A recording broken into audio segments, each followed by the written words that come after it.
नमस्कार। संतोष की रिपोर्ट में आप सबों का स्वागत है। और आज हम संतोष की रिपोर्ट में बात नीतीश कुमार की करने जा रहे हैं। देखिए, पिछले कई दिनों से जो बिहार में राजनीतिक और प्रशासनिक घटनाक्रम देखने को मिल रहा है, वो साफ संकेत है कि नीतीश कुमार अपने राजनीतिक जीवन के अंतिम दौर में वापसी के लिए संघर्ष कर रहे हैं। जी हां, हम वापसी के लिए संघर्ष की बात कर रहे हैं। कितना सफल होंगे ये तो आने वाला वक्त बताएगा, लेकिन बंदे में दम है ये तो बात अभी भी समझ में आ रही है। मानसिक तौर पर कितना वो ठीक है उसको लेकर मतलब सीधे तौर पर कुछ भी नहीं कह सकते, लेकिन राजनीतिक या प्रशासनिक फैसले से जो बातें छन कर आ रही हैं वो कहीं न कहीं दिखा रहा है कि नीतीश कुमार वापसी की कोशिश कर रहे हैं। और उस वापसी की कोशिश के दौर पे मेरा मानना है कि संजय झा की ताजपोशी कार्यकारी अध्यक्ष के रूप में और कल पढ़ते अमृत को विकास आयुक्त बनाए जाने के सहारे समझा जा सकता है कि वापसी के लिए नीतीश किस तरीके से छटपटा रहे हैं। उनकी छटपटाहट दिख रही है। संजय झा को कार्यकारी अध्यक्ष बनाकर बीजेपी को यह भरोसा दिलाने में तो कामयाब रह गए कि फिलहाल हम गठबंधन तोड़ने वाले नहीं, क्योंकि संजय झा जदयू में बीजेपी के सबसे भरोसेमंद साथी में एक है। यह अलग बात है कि आज अरुण जेटली नहीं है, फिर भी वैचारिक रूप से भी बीजेपी के काफी करीब संजय झा रहे हैं। और संजय झा का रिश्ता बीजेपी में अरुण जेटली से जिस तरीके का था, अगर उसके बाद के रिश्तों की बात करें तो राजीव प्रताप रूडी से भी उनका रिश्ता रहा है, बहुत ही घनिष्ठ रिश्ता रहा है। यह अलग बात है कि राजीव प्रताप रूडी आज राजनीति के हाशिए पर है। मोदी और शाह से उनकी दूरियां साफ दिखती है। और दूसरा व्यक्ति राजनाथ सिंह है। राजनाथ सिंह से भी संजय सिंह के बहुत ही करीब, संजय झा के बहुत ही करीब के रिश्ते रहे। हालांकि वो आज की सियासत में वो भी शाह और मोदी के पसंद नहीं है, लेकिन मजबूरी ही सही कई मौके पर उनसे सलाह लेने या उनकी सलाह मानने पर बाज होते हुए देखा तो जरूर गया है कि शाह मोदी कितना भी मजबूत क्यों ना हो, संकट की घड़ी में राजनाथ सिंह का वो इस्तेमाल अगर करते हैं तो राजनाथ सिंह उस पर खड़े होते दिखाई तो देते हैं। चाहे सुशील मोदी को हटाने की बात हो, चाहे सरयू राय झारखंड, कई मुद्दे पर हमने देखा है। मतलब राजनाथ सिंह ना चाहते हुए भी आज भी शाह और मोदी की मजबूरी है, जिसके करीब संजय झा है। मतलब संजय झा में और बाकी बहुत सारे लोग संघ और बीजेपी के बहुत सारे ऐसे नेता हैं जो अरुण जेटली के यहाँ नियमित आते थे, आज कहीं न कहीं बहुत करीब है सरकार के। राजीव प्रताप रूडी हो, भले हाशिए पे है, लेकिन एक दौर में बहुत बड़ी हस्ती हुआ करते थे। राजनाथ सिंह है, तो इनसे जो इनके साथ रहने की वजह से बीजेपी के बहुत सारे लोगों से इनका व्यक्तिगत रिश्ता है। तो कहीं न कहीं संजय झा को जिम्मेवारी देकर बीजेपी को थोड़ा ये सुकून देने की कोशिश की कि देखिए फिलहाल हम बदलने वाले नहीं हैं। और लगातार उनका बयान भी कुछ इसी तरीके का आ रहा है, ताकि बीजेपी इस बात को लेकर निश्चिंत रहे कि नीतीश अभी फिलहाल पाला बदलने की स्थिति में नहीं है या पाला बदलने को नहीं सोच रहे। इसके बाद उन्होंने मनीष वर्मा को लाया कि मनीष वर्मा दूसरे ऐसे व्यक्ति हैं जो नीतीश के काफी करीब रहे और लंबे समय से नीतीश के साथ रहे। जैसे संजय झा रहे वैसे ही मनीष वर्मा भी रहे। तो मनीष वर्मा को फील्ड में उतारकर वो जो एक गैप हो गया है पार्टी कार्यकर्ता और नेताओं के बीच, उसको पाटने की कोशिश कर रहे हैं। और उसमें समता पार्टी के सभी पुराने साथियों को एक साथ लाने की जुगत बिठा रहे हैं मनीष वर्मा की तरफ से।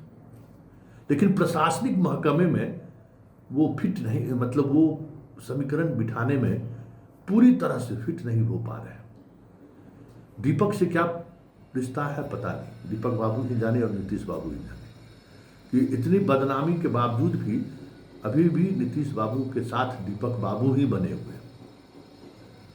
ये क्या, और उसी बॉन्डिंग की वजह से जो हमें जहाँ तक मुझे मालूम है, मुझे जो जानकारी है, चंचल कुमार बिहार आना नहीं चाह रहे।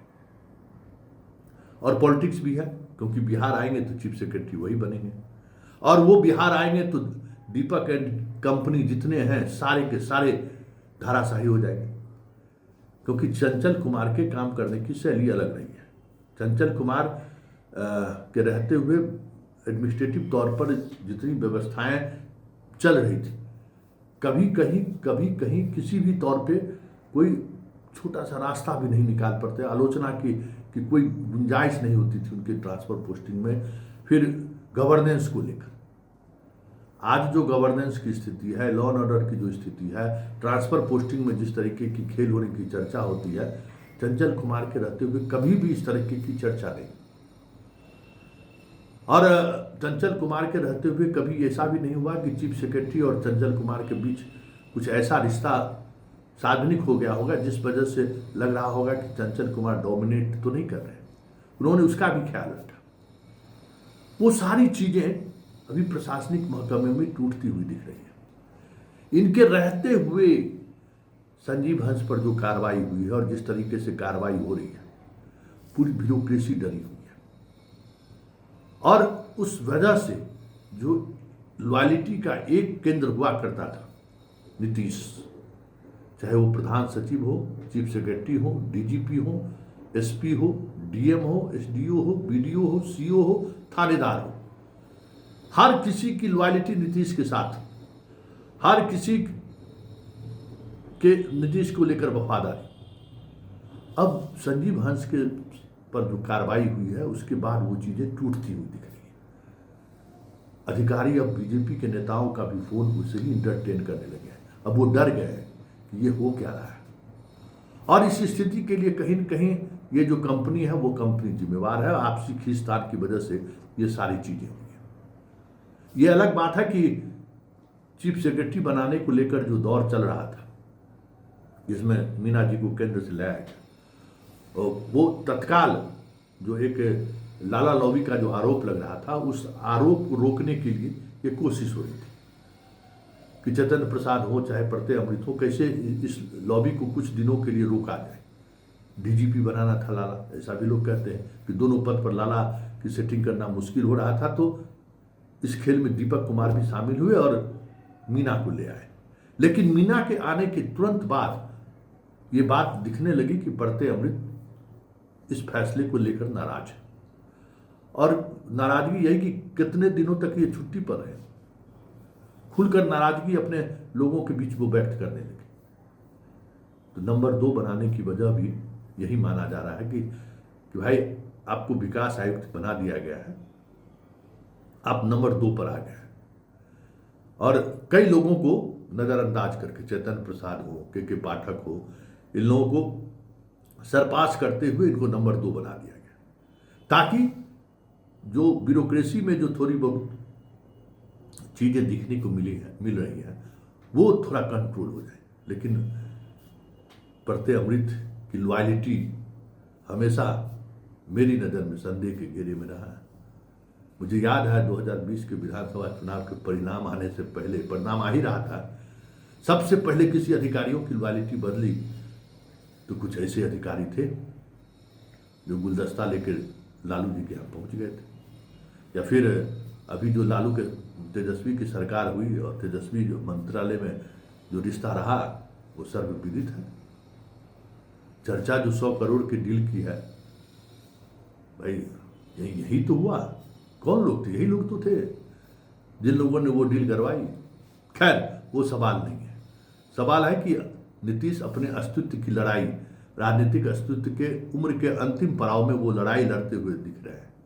जिस तरीके से कभी सुनील गावस्कर को हम लोगों ने लड़ते हुए देखा था, कपिल देव को देखा, सचिन को देखा, हम धोनी को नहीं, हम लोग धोनी इसमें स्मार्ट रहा कि समय से पहले अपने आप को वो इस फील्ड से बाहर कर लिया। लेकिन नीतीश कुमार राजनीति में, हम लोगों ने शरद यादव को भी देखा, बिहार में अगर कहिए तो जॉर्ज को भी देखा, अब नीतीश को देख रहे हैं कि नीतीश कितनी दूर तलक इन चीज़ों को खींच पाते हैं। लेकिन इतना तय है, नीतीश आखिरी दम तक लड़ने की मद्दा रखते हैं। ये बातें डे टू डे जो चीज़ें आ रही हैं उनसे साफ झलक रहा है। ये अलग बात है कि आज वो उस मानसिक दौर में नहीं है। लेकिन एक बार एक बीजेपी के बड़े नेता ने ही मुझे कहा था कि हाँ संतोष जी, ये बात तो सही है कि अब पहले वाले नीतीश जी नहीं है, लेकिन अगर उनका 10% भी दिमाग चल रहा है ना, तो वो दिमाग आज भी उसका जोरा नहीं है। अब देखना ये होगा कि प्रत्यय अमृत को नंबर 2 की कुर्सी देकर, संजय झा को कार्यकारी अध्यक्ष बनाकर, मनीष वर्मा को फील्ड में उतार कर जो साधना चाहते हैं नीतीश, क्या वाकई में वो साधने की स्थिति में है कि है क्या, बड़ा सवाल है। देखिए आगे आगे होता है क्या। लेकिन इतना तय है कि अब नीतीश में उधार नहीं रहा, और यही वजह है कि आज नीतीश इस शतरंज के इस चौसर में अकेले खड़े हैं, साथ कोई खड़ा नहीं।